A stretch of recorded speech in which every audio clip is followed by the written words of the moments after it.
Hi, 3 months ago I moved into this empty $400 a month 1 LDK apartment in Japan, and 3 months later it looks something like this.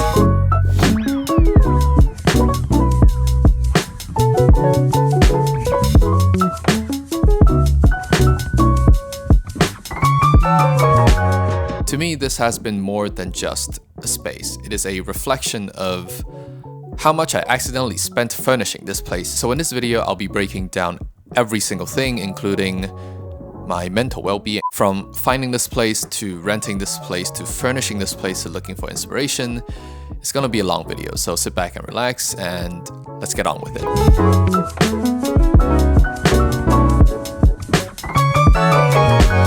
As I mentioned, I'm currently living in a 1 LDK apartment. Now, if you've seen housing or apartment listings in Japan, you would see a number followed by a combination of letters to describe the house. Now, the number usually indicates the amount of bedrooms. So 1 means a 1 bedroom, 2 means a 2 bedroom, etc. L stands for living, D stands for dining, and K stands for kitchen. Sometimes I think it's a little bit ambiguous to how they separate living and dining, but for kitchen, as long as there is a wall in between the kitchen and the living space, then they can list that as a separate kitchen. So for my apartment, because it's listed as a 1 LDK, that means it has 1 bedroom and 1 living, dining, and kitchen area in 1 large open space. So if you're looking for an apartment in Japan, at least you know what the number and the letters stand for. Now let's move on to apartment hunting.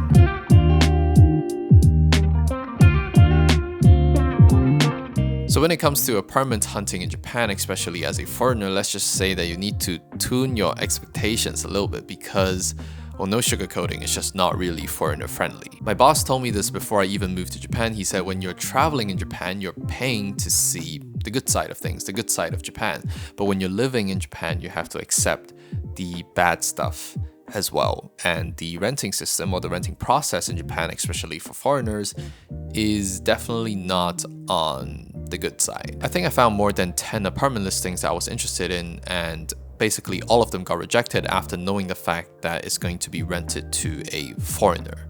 So I had to stay in a hotel for almost 3 weeks, and during that time I went to 2 different real estate agents and I was able to view 4 different apartments. The first one was actually okay, but it lacked windows or it lacked natural lighting. The second one is kind of cringe. The third one is also kind of cringe. And then the fourth one, I found her. Also, when renting a house in Japan, it's important to know about the key money, deposit, and agency fees, because these are money that you have to pay up front even before you move in. The key money, which is reikin, is a non-refundable gift to the landlord. Basically, it's a tradition where you pay 1 to 2 months worth of rent to the landlord for letting you rent his apartment or house.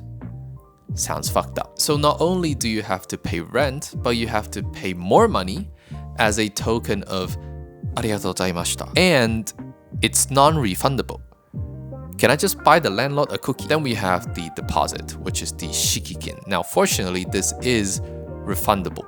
But what I've heard is when you move out, they usually charge a cleaning fee. Now, it's not up to you. No matter how clean your house can get, they might charge you a cleaning fee when you move out. And that cleaning fee is usually deducted from the deposit. Now, I haven't moved out or got kicked out yet, so I don't know. But I think of that deposit as gone. And finally, we have the agency fees. Again, this amounts to about 1 month worth of rent to thank your agent for helping you find an apartment. The Japanese really like their arigatou gozaimasu in forms of money. For my apartment, fortunately, I do not need to pay the key money, but I have to pay 1 month of deposit, 1 month worth of agency fees, and 1 month worth of rent before I even got the keys to the apartment. But the agency fee is completely acceptable because my agent did help me out a lot in finding this place. Which means up front, before I even moved in, I paid a total of 3 months worth of rent. On the bright side, my wallet is very light now. Now with the Japanese renting system out of the way, let's show you guys my apartment. And also my friends.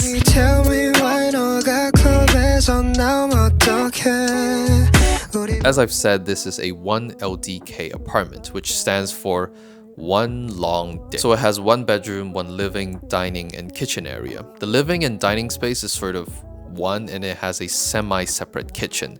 It also has one parking space, and the total cost for renting this apartment for 1 month is 64,000 yen, which translates to about 420 US dollars. This apartment is about 45 meters squared, and when I first moved in, it reminded me of my head because it is absolutely empty. But on the bright side, it is a blank canvas for me to decide whatever I want to put in the house, hence the apartment that you see right now. I want to say that this apartment was love at first sight. It's square, it's neat, it's brighter than my future will ever be with these 2 big windows in the bedroom and in the living space. I know that I can spend maybe a week or 2 more to view more apartments, but I think in terms of price, location, size, it doesn't really get better than this, so send it, no brainer. I still remember the first day and night moving into my first apartment in Japan. It was super memorable. I get to meet the coolest and friendliest neighbors in the world, and I was sleeping on a bed rack and a sleeping bag that my boss gave me. I was literally camping in my own apartment. I slept on the floor for about a month before I actually got myself a bed. So now let's talk about furnishing the apartment.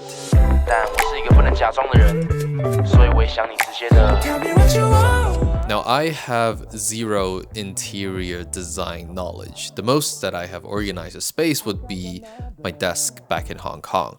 So organizing an apartment is a completely new territory for me. And at first, it is very daunting because I am someone who likes to perfect a space, so I think back and forth about which furnitures to get, where they should be placed, and I got a lot of inspiration from YouTube, Pinterest, and also the sponsor of today's video, Skillshare. Skillshare is the largest online learning community for creatives, offering thousands of classes across categories like illustration, graphic design, photography, and yes, interior design. Before I bought this exact sofa, because it's the biggest furniture in the living and dining space, I've been taking interior design basic classes from Lauren Cox. It has helped me understand how to create a cohesive look even within a small living space. Plus, with Skillshare's on-demand platform and stackable lessons, I can learn at my own pace, which is perfect for my semi-busy work schedule. And interior design classes aside, I've also been taking cooking classes from Ilana Karp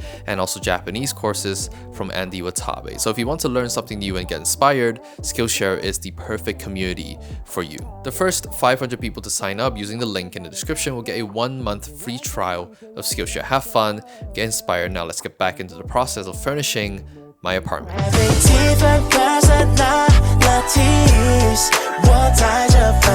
Furnishing the apartment is definitely the most fun and stressful part. You get to see the furniture at shops, but you have to imagine what it's gonna look like at home, which might be completely different from what you're expecting. Now, the biggest purchase that I've done so far is probably this sofa and also my bed, just because they are the biggest furniture and they take up the most space, and it's basically the first thing that you'll see when you go into either spaces. 90% of the furniture that you see in my apartment are bought from Nitori, which is the equivalent to the IKEA of Japan. Sometimes you can find amazing deals at the furniture shop. I wanted to buy a bigger sofa because I think it looks more cozy, but most of the bigger sofa costs 200,000 yen plus. But this particular sofa originally cost 220,000 yen, but I bought it for 80,000 yen because it was a display item and was the last one on the lot. Now, a lot of asses might have been through it, but a deep clean later, it looks good as new. Mom, if you're watching, I hope you are proud. The bed and the mattress cost about 140,000 yen. I got a double bed because I've been sleeping on a super single bed the entirety of my life, and I thought since my bedroom is quite spacious, I might as well just fill up most of the space with bed. Hence why I got the double bed, and so far I absolutely love it. Some of the stuff I actually got for free, like this TV cabinet, the table and the fridge and the mirror. Those are given to me by my boss because we're moving offices and some of the furniture he wanted to replace. So I said, is it okay if I have them? And he just gave them to me. So I saved quite a lot in terms of some furniture as well. So again, Mom, if you're watching, I hope you are proud. Oh yeah, and the biggest ego boost that I have in this apartment is actually installing my own washing machine. Now, when I bought the washing machine, the guy told me that I can save, I think, 2,000 or 3,000 yen if I install it by myself. So I said yes. So what I did was I went onto YouTube to find a tutorial on how to install a washing machine. And with a bit of wiggling and jiggling about and also deadlifting the washing machine into my bathroom, everything is 100% okay. And now I have one more skill set in my book. So if you ever need to install a washing machine in Japan, hit this boy up. After organizing the big furniture, I started buying a lot more smaller, decorative, and semi-functional pieces to fill up the remaining spaces, like a shelf, coffee table, rug, and photo frames, and my friends. These are all smaller pieces to sort of make it my personal space. What's interesting for me when I was furnishing the place is that even though bigger pieces of furniture sort of sets the tone of the space, small things also make a big difference. That's what she said. Things like indoor plants, photo frames, and lighting, they can really change the entire atmosphere of a space. Now, the lighting is something that I'm very, very proud of. I've got sent these 2 light bars from Govee, which lights up the living space. I've also bought quite a few smaller lamps to fill up the dark spaces in the living room, and I try to keep my bedroom as dark as possible and as warm as possible, because when I go in, I want to make sure that I'm able to sleep very quickly. So when I come back home, usually it's very late at night. Like now I'm filming in the afternoon, which is very rare for me because I should be at work and I don't want to be fired. I don't know if you guys are as interested as lighting as I am, because maybe I also film videos. Lighting is very important for me. And if you guys want a more in-depth video on how I place particular lighting at different parts of my house, I can probably make an entire video dedicated to purely the lighting in my apartment. The thing that I'm most proud of in my apartment is actually being able to hang my own personal prints in my apartment as decoration. I think they fit insanely well with my apartment in general. They're still actually for sale on my website. One of them is actually sold out. So if you still want to grab the remaining 3, there are still a few left on the website. I will have left the link in the description for you to check out. And finally, we have the computer space. Because I live alone, I don't really need a dining area. I can eat at my computer desk. So this is purely my chill space. Because I don't intend to edit video or work when I'm back home, I try to keep a very good work-life balance. So this is purely a space where I Discord with my mates, Discord with my community, or chill with the boys. So this is purely a chill and relax space. I'm currently using a free mini PC that I got from Kadas. The keyboard from Iqnix is also free. The monitor is secondhand. I also got a monitor arm to clear up some space. The cable management is, I think, pretty insane because it's pretty clean. And the desk I got from my boss, so it's also free. It's not the most comfortable desk, but it works. So again, Mom, if you're watching, I hope you are proud. Oh yeah, the chair is from Nitori as well. They are display items. I got them for 60% off. They are 8,000 yen a pop, which I think is a steal for a chair that looks this good. Again, Mom, if you're watching, I hope you are very proud. And finally, I want to talk about the expenses of my apartment. Now, it costs 64,000 yen a month. Parking is included. Electricity runs me around 10,000 yen a month because of heater in winter and AC in the summer. Gas costs around 4,000 yen a month, and water bill costs around 1,200 yen a month.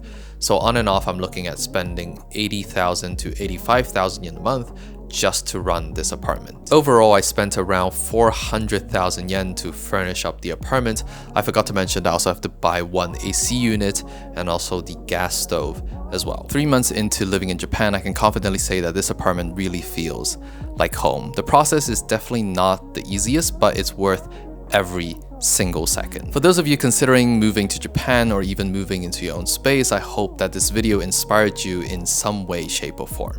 Also, it's the end of the year. I want to take some time to wrap up a little bit and also thank you guys so much for the continuous support ever since I started this channel. I don't think moving to Japan and getting a job here would be possible without you guys. So technically, without you guys, I wouldn't be living in this apartment and making this video as well. It has been such an incredible journey for me, and I'm forever grateful for every single thing that's happened, and I hope that you guys will have an amazing 2025 as well. One last thing to say will be see you guys next year.